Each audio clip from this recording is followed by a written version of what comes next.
Olá, professora Silvia, professora Suzana, aqui é a Ana Virgínia. E esse trabalho, né, apresentação desse trabalho, meu trabalho, é um trabalho sobre o transtorno do espectro autista, dificuldades encontradas pelos professores da educação básica. A escolha desse tema, ele se deu, sobretudo, pela minha vivência enquanto professora em sala de aula. Eu dava aula de inglês no Brasil e eu não tive nenhum preparo na minha graduação para lidar com esses alunos. Eu era uma professora especialista, eu não sou pedagoga. Eu era uma professora especialista e a minha formação não me deu preparo para lidar com esse público, né? Com qualquer criança, com qualquer uma das necessidades especiais, mas a criança autista, a criança dentro do espectro autista, sempre chamou mais a minha atenção. Sempre era um pontinho na sala que eu olhava e tentava entender aquele mundo, aquele universo, o que se passava naquela cabeça e como eu podia fazer para aquela criança aprender uma língua, uma segunda língua, né? Porque inglês para elas é uma segunda língua. Como eu podia fazer para aquela criança que vivia naquele mundo, no mundo só dela, aprender uma nova língua. Por isso, inclusive, que eu escolhi esse mestrado. Por isso eu resolvi também pensar um pouco sobre as dificuldades que esses professores podem encontrar, né? Só que eu foquei mais na educação básica, justamente para ter uma noção de como os pedagogos que estão sempre com esses alunos, estão sempre enfrentando essas dificuldades, como eles lidam com isso. A relevância desse estudo, ela se dá, sobretudo, justamente um pouco pelo que eu acabei de falar, né? Por, pelo fato de eu estar percebendo cada vez mais a necessidade de falar sobre educação inclusiva. Porque ao mesmo tempo que a gente fala muito sobre educação inclusiva, nós nos perguntamos, nós tentamos realizar essa inclusão da melhor forma. E mesmo quando nós tentamos realizar essa inclusão da melhor forma, a gente ainda encontra, nós professores, de uma maneira geral, ainda encontramos muita dificuldade. E a sensação que eu tenho é que quando nós estamos diante de crianças que estão dentro do espectro autista, né? De crianças que têm TEA, que é o transtorno do espectro autista, parece que as dificuldades elas triplicam. Parece que elas são ainda maiores.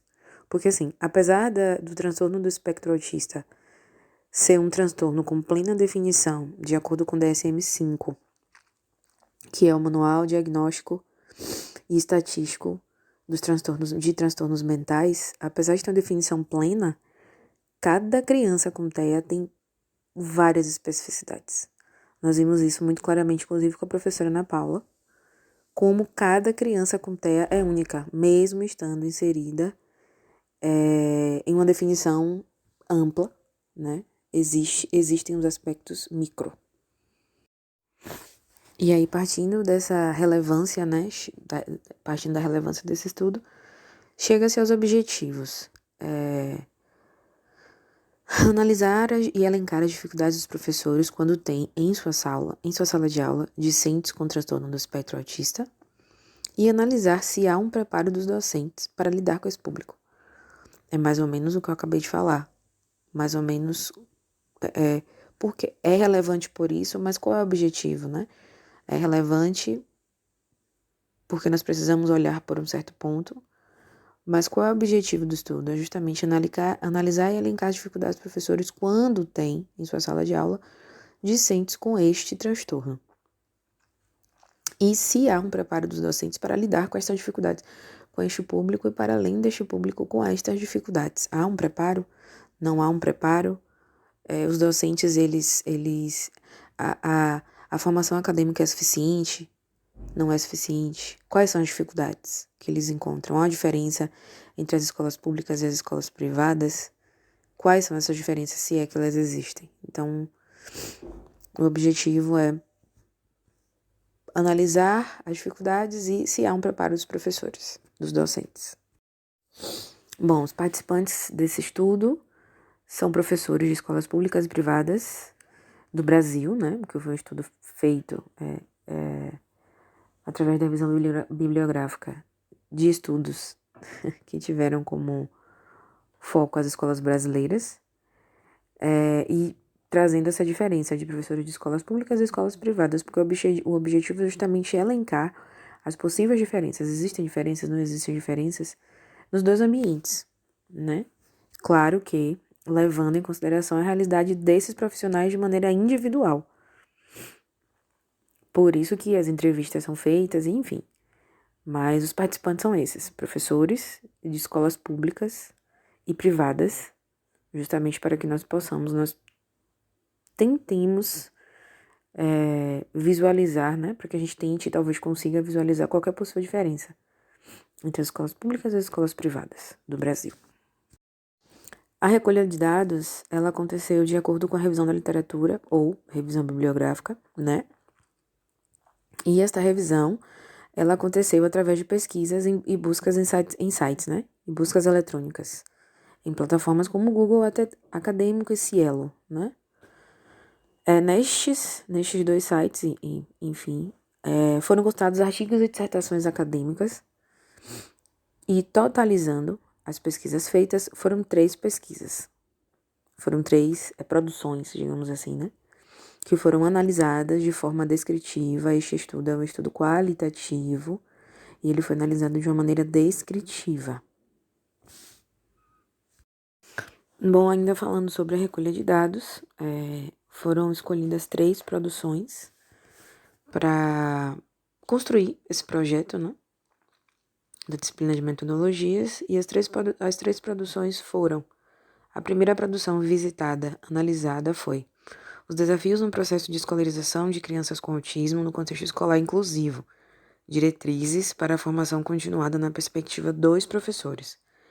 Esse estudo ele foi escrito por Cíglia Camargo, Gabriele da Silva, Renata Crespo, Caleb de Oliveira, ou Caleb, e Suelen Magalhães.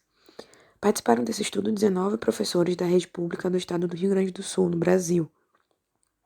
E, para participar desse estudo, um dos critérios foi justamente ser professora de pelo menos um aluno com transtorno do espectro autista, na sala de aula do ensino comum. A entrevista realizar-se-á de maneira individual, de forma que os professores podem, de maneira livre, expressar suas dúvidas, seus desafios e suas dificuldades, assim como suas experiências. A produção 2, a segunda produção visitada, que foi o processo de aprendizagem de crianças com TEA e as experiências de professores na educação inclusiva, foi um estudo escrito por Júlia Rodrigues da Silva e Daniele Siqueira Veras. Para este estudo, 2 professoras com nome fictício foram entrevistadas e ambas trabalham numa escola privada no estado de Pernambuco, também no Brasil. Ao realizar essa pesquisa, foi perceptível a escassez de alguns recursos que são essenciais no processo de ensino-aprendizagem das crianças com transtorno do espectro autista. Essa escassez vai desde o investimento em profissionais capacitados até o atendimento demandado por estas crianças, até tudo que essas crianças precisam, como é de fato uma capacitação de professores para lidar com TEA, e óbvio que se o professor ele não é devidamente capacitado, as dificuldades vêm, e é justamente sobre isso que esse projeto, que essa pesquisa trata. É justamente essa questão que essa pesquisa tenta resolver. E a última produção analisada, a terceira produção analisada foi o processo de ensino-aprendizagem da criança com autismo, dificuldades enfrentadas pelos docentes.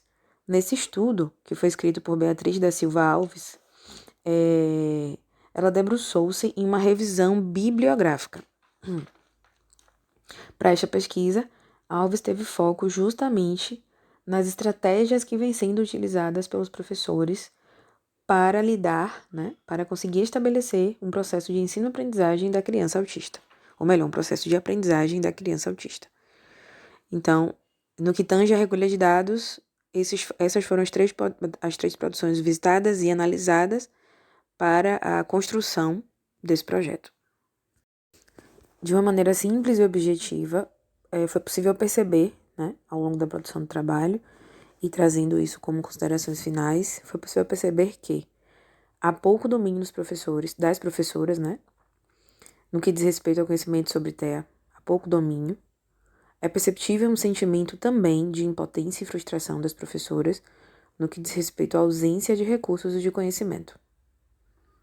E, diante da falta de preparo das docentes, elas facilmente confundem o processo exclusivo com a aplicação de atividades diferenciadas. E é preciso deixar claro que lidar com alunos com TEA não significa simplesmente oferecer-lhes atividades diferentes dos demais alunos. É preciso incluir, porque oferecer-lhes atividades diferentes só ratifica a ideia de que há uma exclusão, porque toda a turma ou a maioria da turma tem uma atividade em comum, mas aquele aluno com TEA tem uma atividade diferente. O objetivo não é esse. O objetivo é fazer com que haja um preparo desses profissionais para que a mesma atividade ou uma atividade muito similar seja aplicada para toda a turma.